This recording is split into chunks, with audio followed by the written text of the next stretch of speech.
And so, ladies and gentlemen, on behalf of the board of the Royal United Services Institute, I am deeply honored this evening to present the Chesney Gold Medal to my friend and to my hero, the Honorable Dr. Henry A. Kissinger.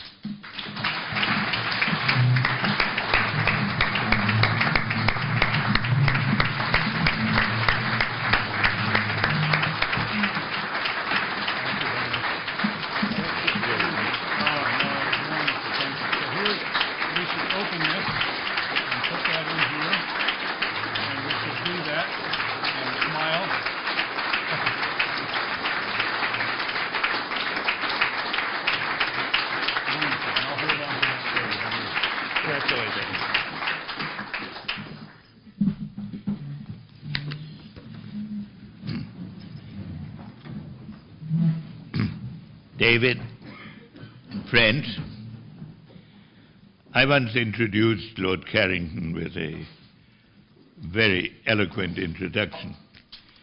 And when he took the floor, he said, "Thank you for the introduction. I can hardly wait to hear what I'm going to say."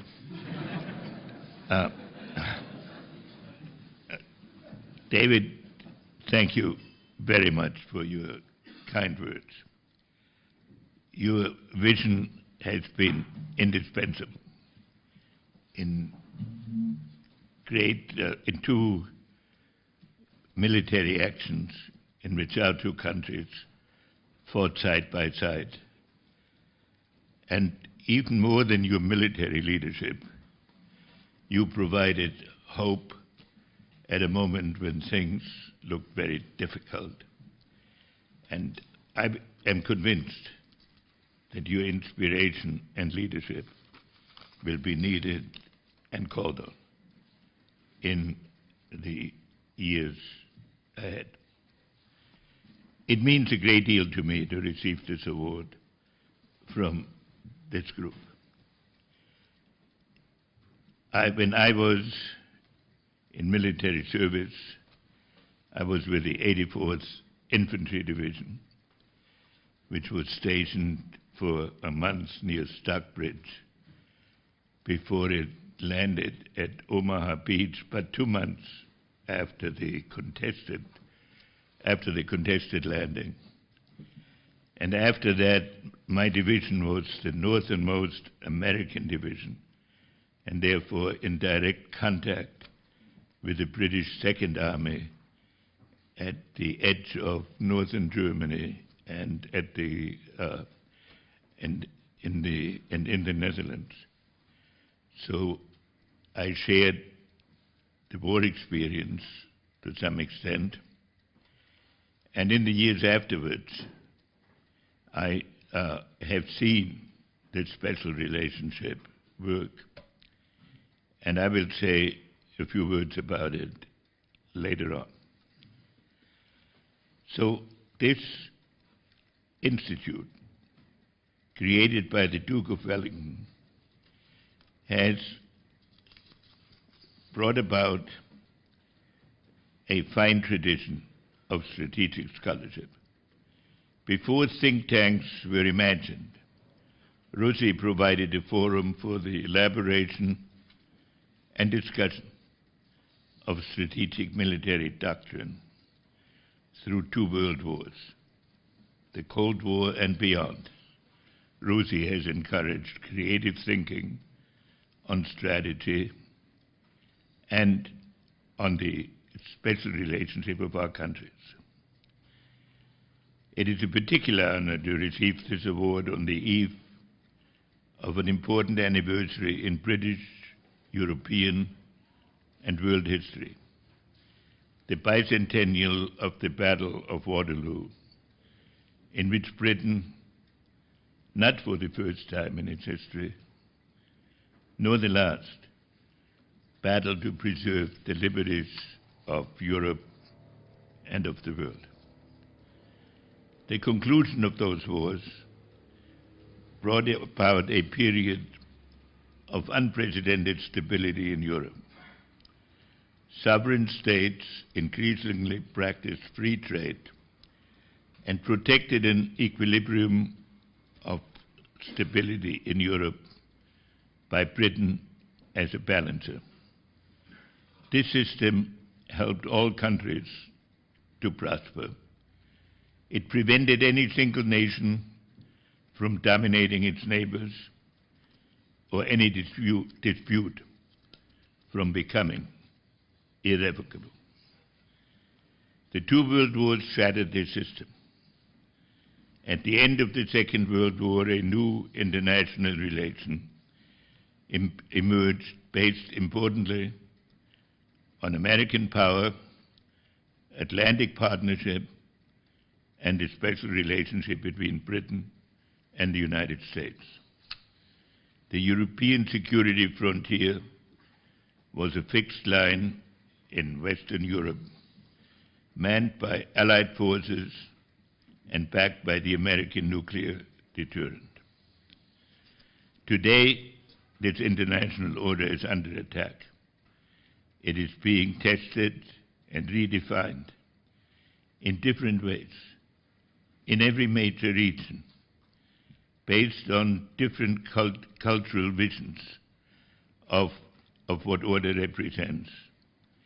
At the precise moment when technology both stimulates a race to win technological superiority and paradoxically accelerates the interactions of the regions with each other. The nature of the strategy has also shifted from being defined primarily by objective elements of power to being expressed in large part by ideological contests and asymmetric warfare. Historically, the primary challenge to peace was posed by the accumulation of power, the emergence of a potentially dominant country threatening security. In our period, peace is often threatened by the disintegration of power, the collapse of authority into non-governed spaces, spreading violence and disorder beyond borders and regions. Threats are now launched essentially from beyond borders and morph into threats carried out in conjunction with domestic networks and non-state groups. In this manner, peace is simultaneously threatened by the disintegration of states and by the gain in power of radical revolutionary forces. We see this in the relationships, as I said, in the Middle East. Iran is a dual challenge.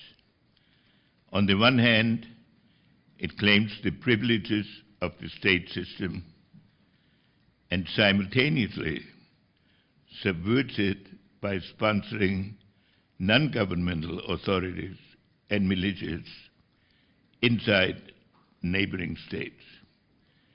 In at least 4 Arab capitals, Iraq, Syria, Lebanon, and Yemen, Iranian clients are the preeminent political and military element.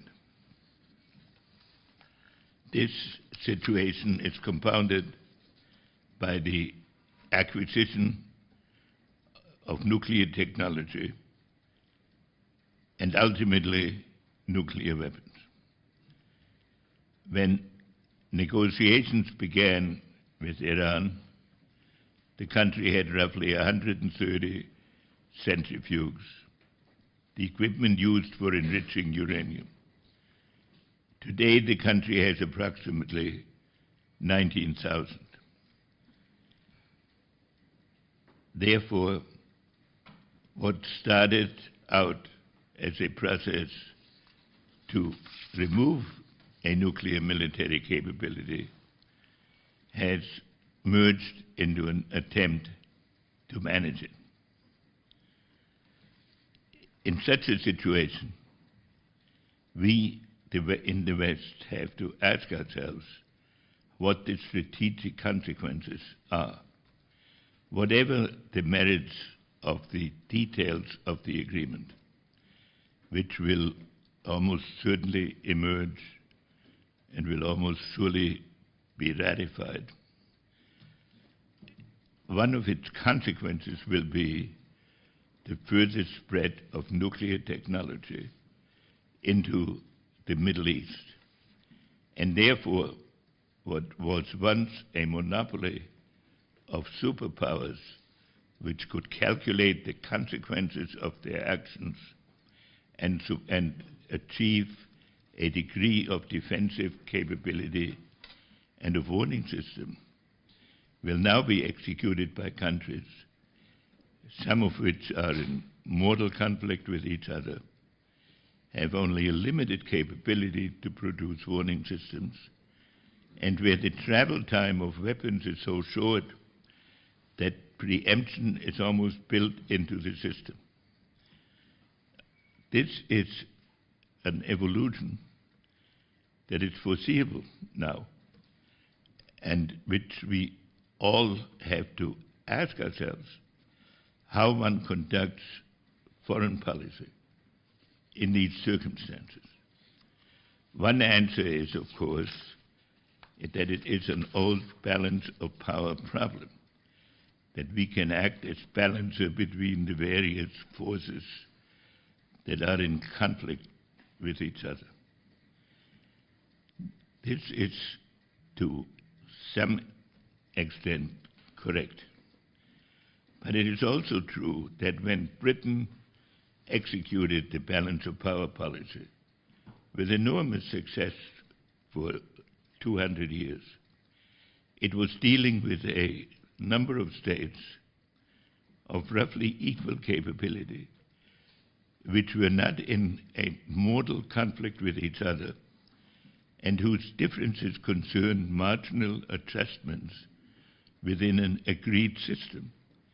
An entirely different situation from when religious theories claiming ultimate salvation and having conducted that conflict for a millennium are confronting each other with weapons of mass destruction.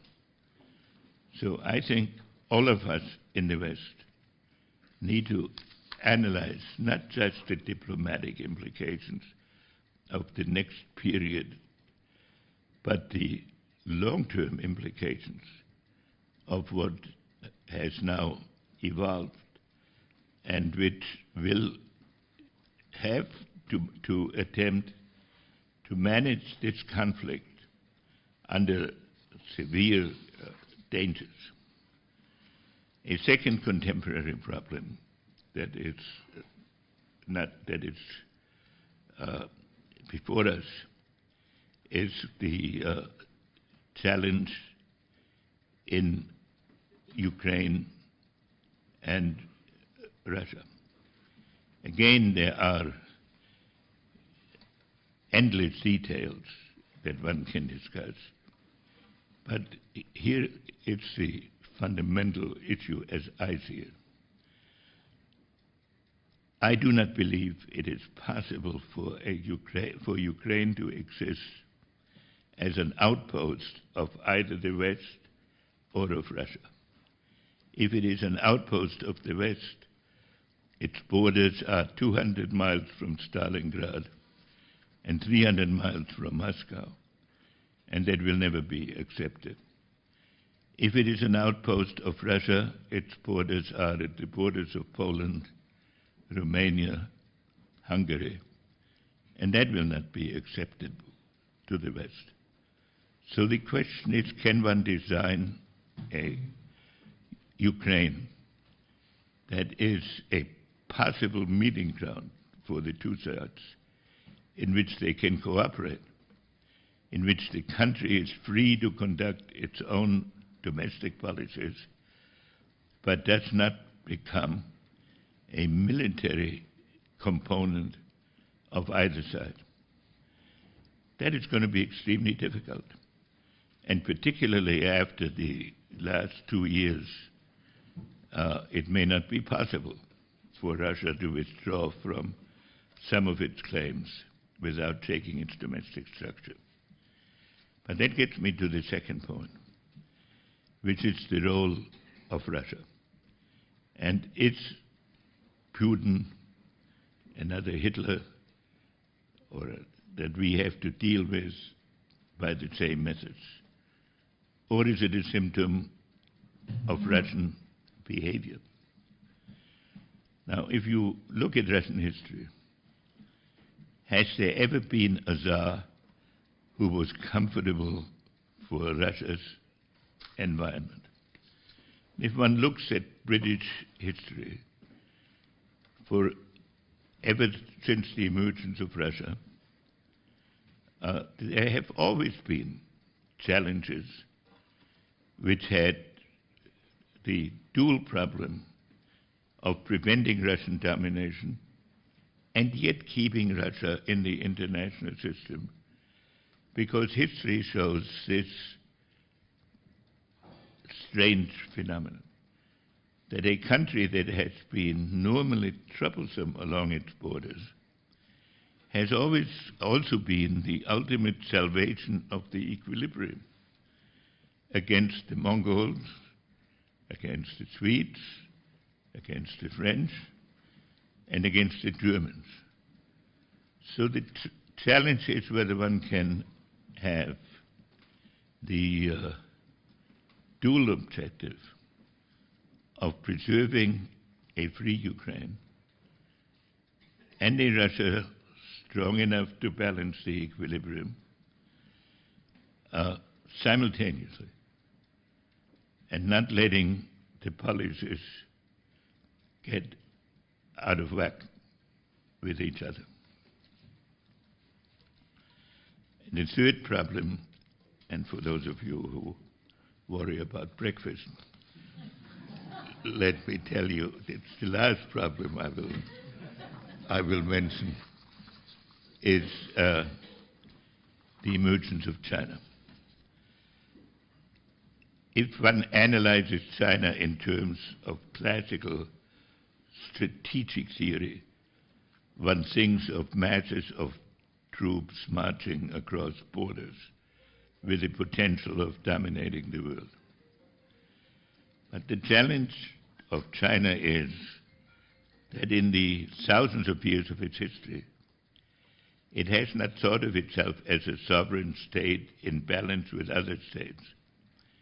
It has thought of itself as the central kingdom towards which all other states were in some tributary relationship, but that tributary relationship is established by sort of a majesty of performance and a superiority of overall conduct reinforced by military action, but not dominated by military action.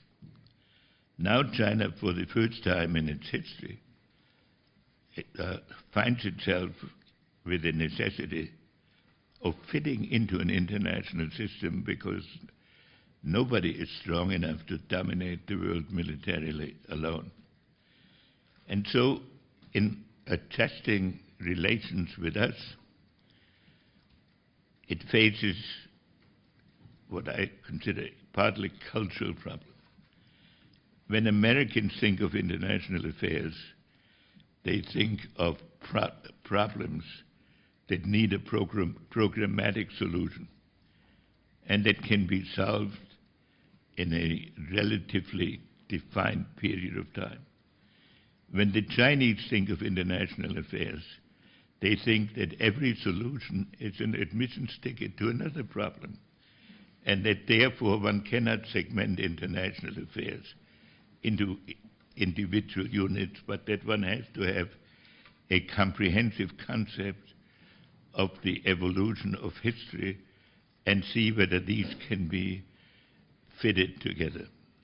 So there is an element of frustration built into this. So when I discuss some of these ideas with a really fascinating seminar at usage this morning, I emphasized that I did not have an answer to every problem that I put forward, but that what I thought we really desperately need is a kind of first internal dialogue of recognizing that this is a process that is new and not just a reappearance of recent experience, that we agree on some strategy to pursue it, and then have a dialogue with both Russia and China before irrevocable commitments are made all over the place, which repeat the pattern of World War I, in which one slides into a crisis by taking perfectly reasonable decisions and then ties a knot which becomes insoluble. And there we return to the transatlantic partnership. It was based originally on two visions. One, the Marshall Plan, which was an American conception, programmatic, but willing to sacrifice and to commit oneself to a new enterprise. And the other, the strange situation in Europe. When Europe was weakest, it produced great statesmen who had confidence in their future, in Churchill, in Adenauer, de Gasperi, and Schuman, and who cooperated with a vision of Europe. And then there was this special relationship between America and Britain. I have always been an advocate of it, even though it is there for you all to hear that my forefathers did not come from the British Islands. It grew out of what was a kind of heroic self-abnegation when Winston Churchill proclaimed that in the post-war period, Britain's essential international role was not as the principal leader, but as a key element in a political partnership with the United States. For a great historic world power to remain great to some extent beyond its technical capabilities represented a confidence in its moral weight and political skill that was both unprecedented and effective. I believe that this is in many ways more important than it was before. Because for America to have to conduct a global policy simultaneously in a world in which every region is adjusting to totally new realities, many of which have no precedence in American experience, in a country that has never had to conduct multilateral diplomacy for more than or mostly for the solution of technical problems. It is very important to have a reliable partner with whom one can exchange thoughts, on whose trust one can rely, even if there are considerable differences of opinion. But the West has to ask itself the question, on what basis they can ask sacrifices of their people. And to know that without willingness to sacrifice, one cannot shape the future by borrowing, one cannot shape the future by borrowing from some of one's existing capabilities. So that is the fundamental challenge that is now before us. Strangely enough, at the end of World War II, as I pointed out before, the principal contribution of the leaders, in addition to the technical programs they advanced, was that they advanced a vision of both defense and construction for which their people were willing to sacrifice, and in the name of which they were willing to cooperate. When I think back to that period, there were many intense disagreements. And there are people in this room who were present in arguments in which I participated, in which we were not on identical views.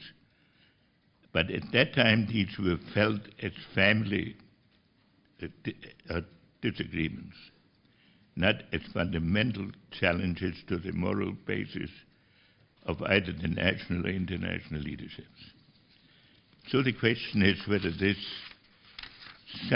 can be rebuilt and adapted to the new conditions. And I think that this organization can play a very important role in it. And if I may say so, this morning, where we discussed many different points of view, we did this in a family, constructive spirit, which was reinforced also by the fact so many of us in this room had in one way or another encountered each other and in over the decades. So I appreciate receiving this medal, and I extend my best wishes to RUSI for many more years of constructive discussion and debate, and to provide a forum for elaborating on some of the issues we discussed this morning and that I attempted to sketch relatively briefly by my standards here. Thank you very much.